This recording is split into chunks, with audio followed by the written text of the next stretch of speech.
வரட்டு கௌரவம் சிறுகதை. ஆசிரியர் ஷோபனா அவர்கள். சுலோச்சனா, உன் அருமை பேராசிரியர் ஜெயானந்தனுக்கு சரியான அடியாம். கண்ணாடி நெற்றியிலே பொத்து விட்டதாம். ஆஸ்பத்திரிக்கு ஆம்புலன்ஸ் காரில் கொண்டு போயிருக்கிறார்கள் என்று ரஞ்சனா என்னிடம் அவசரமாக ஓடி வந்து கூறிய போது என் உள்ளம் வீதியில் பதை பதைத்தது. என்னடி, என்ன விசேஷம்? பேராசிரியரை யார் அடித்தார்கள் என்று மிகுந்த ஆதுரத்தோடு கேட்டேன். ஜெயானந்தம் 2 மணிக்கு வெளியில் கிளம்பினாராம்.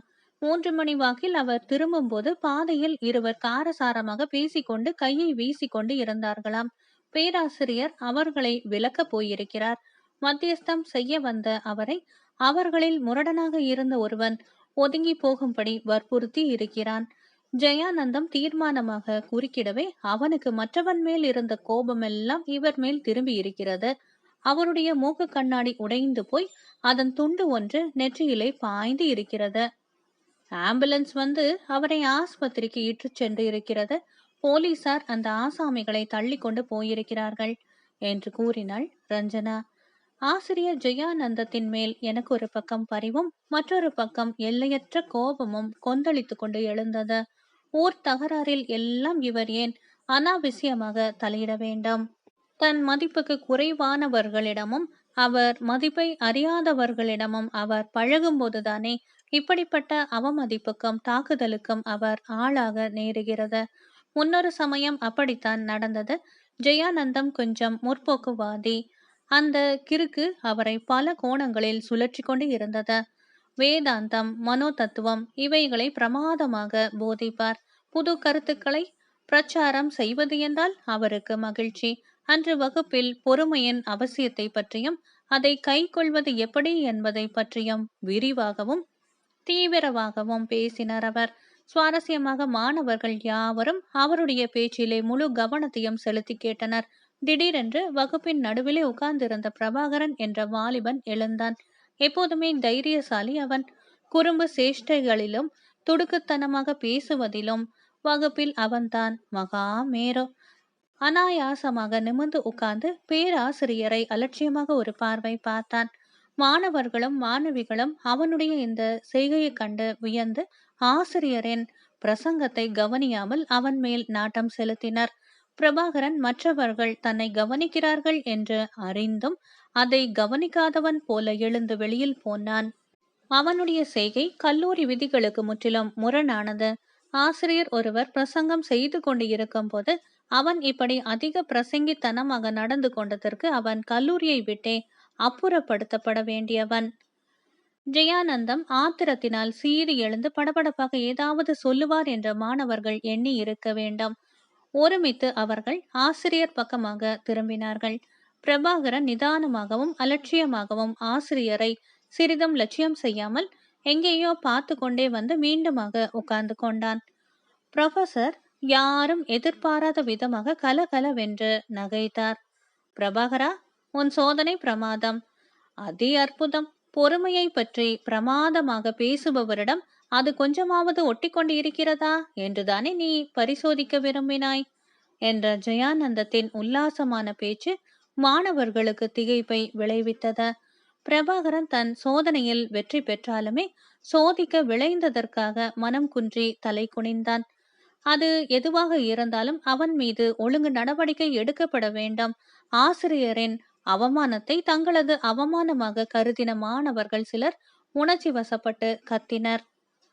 உங்கள் மேல்தான் அந்த நடவடிக்கை எடுக்கப்பட வேண்டும் என்று சாவதானமாக சொன்னான் ஜெயானந்தம். நான் தவறுதலாக நடந்து கொண்டு விட்டேன், என்னை மன்னிக்க வேண்டும் என்று கெஞ்சினான் பிரபாகரன். பிரபாகரா, நீதான் கெட்டிக்காரன். இப்படிப்பட்ட சோதனைக்கு உட்படுவதால் என்னிடம் உள்ள சக்தியும் மனோ வலிமையும் மாறாமல் இருக்கிறது என்று நான் உணர முடிகிறது.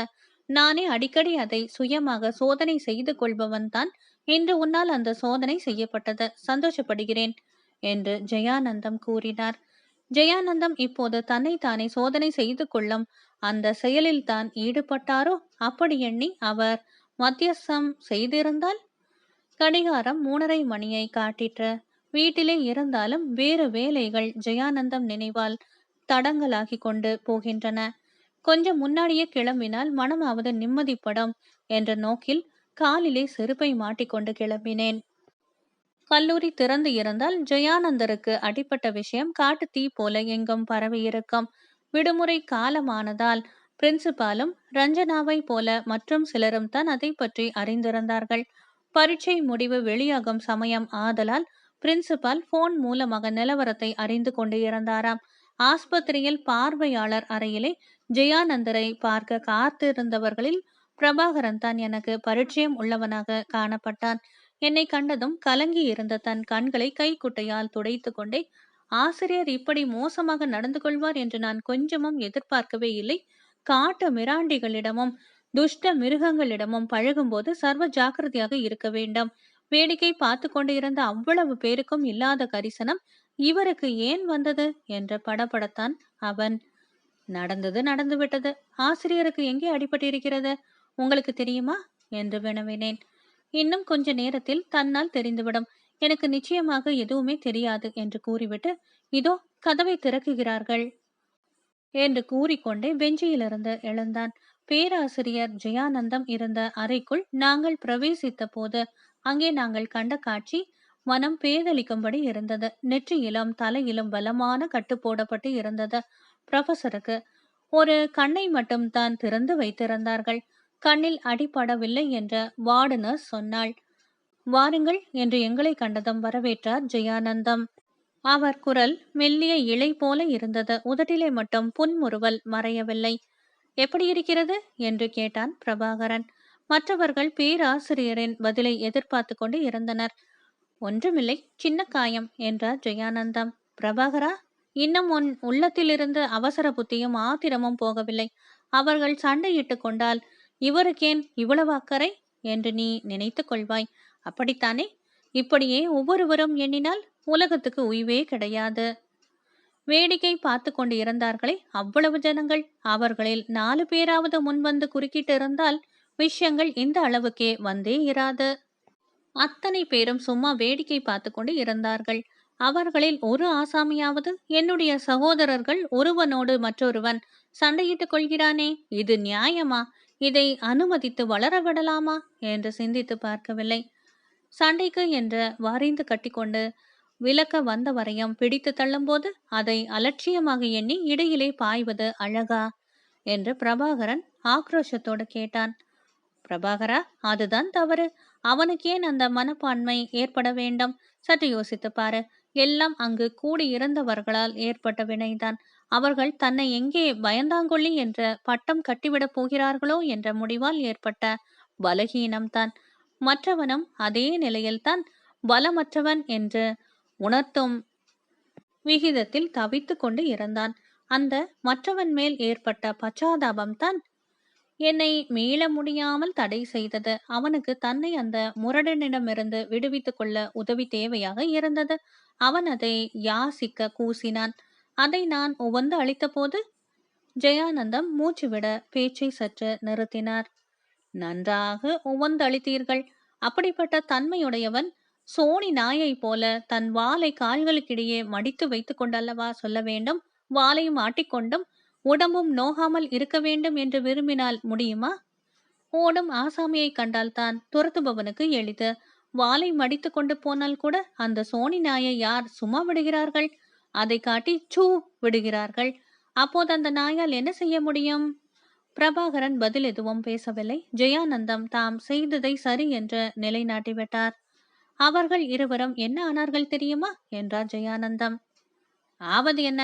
லாக்கப்பில் கொண்டு போய் தள்ளி இருக்கிறார்கள். நியூசன்ஸ் சார்ஜ் செய்யப்பட்டு இருக்கிறார்கள். அத்துடன் உங்களை துன்புறுத்தினதுக்கு வேறு சேர்க்கப்பட்டு இருக்கிறது. என்னை கேட்டால் தலைக்கு 2 மாதமாவது தீட்டினால்தான் நல்லது என்று சொல்லுவேன் என்று பிரபாகரன் வீராப்புடன் சொன்னான். நிச்சயம், அவசியமாக அந்த தண்டனை கொடுக்க வேண்டியதுதான். இல்லாவிட்டால் அவர்கள் சீர்திருந்தவே மாட்டார்கள், இல்லையா பிரபாகரா? ஜெயானந்தம் கேலியாக நகைத்தார். எல்லோரும் ஜெயானந்தத்தின் முகத்தை கூர்ந்து பார்த்தார்கள். அப்போது இந்த பிரபாகர மகா பிரபு அவர்களுடைய குடும்பங்களுக்கு வாரி வாரி இறைப்பார்.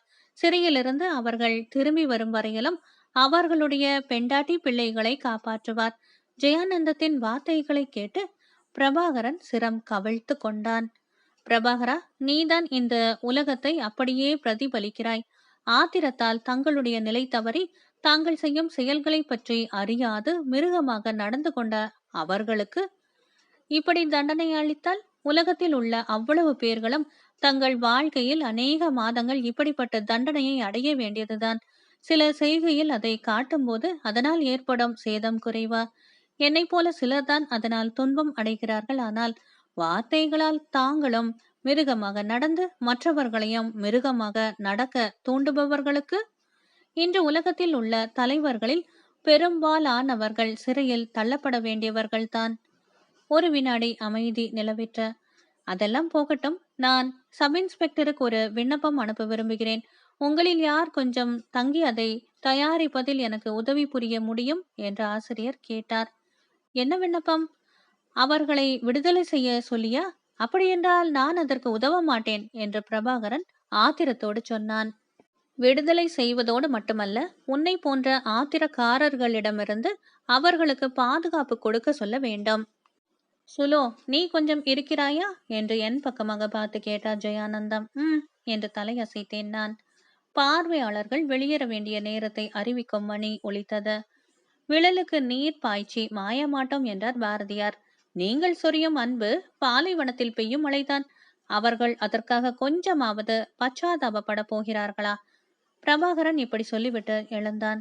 ஜெயானந்தம் பதில் எதுவும் பேசவில்லை. ஒவ்வொருவராக விடை பெற்றுக் கொண்டு நகர்ந்தனர். ஜெயானந்தம் ஏற்கனவே ஒருவரை தம்முடன் நிறுத்தி வைத்துக் கொள்ள அனுமதி பெற்று இருந்தாராம். ஜெயானந்தம் நான் எழுத வேண்டியதை சொல்லிக் கொண்டிருந்த போது என் கைப்பாட்டில் அவர் சொன்னதை தீட்டினதே தவிர உள்ளம் மட்டும் பேராசிரியரின் பெருந்தன்மையையும் உதார புத்தியையும் பாராட்டி கொண்டு இருந்தது. கைகலப்பு ஏற்படவோ அதில் நான் மத்தியஸ்தத்துக்கு போய் அடிபடவோ முக்கிய காரணம் சூழ்ந்து கொண்டு வேடிக்கை பார்த்தவர்கள்தான்.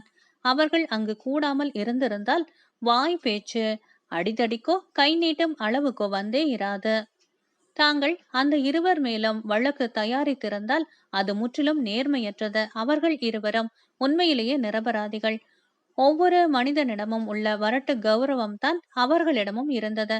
அதன் பிரதிபலிப்புத்தான் அவர்கள் சண்டையிட காரணமாக இருந்தது.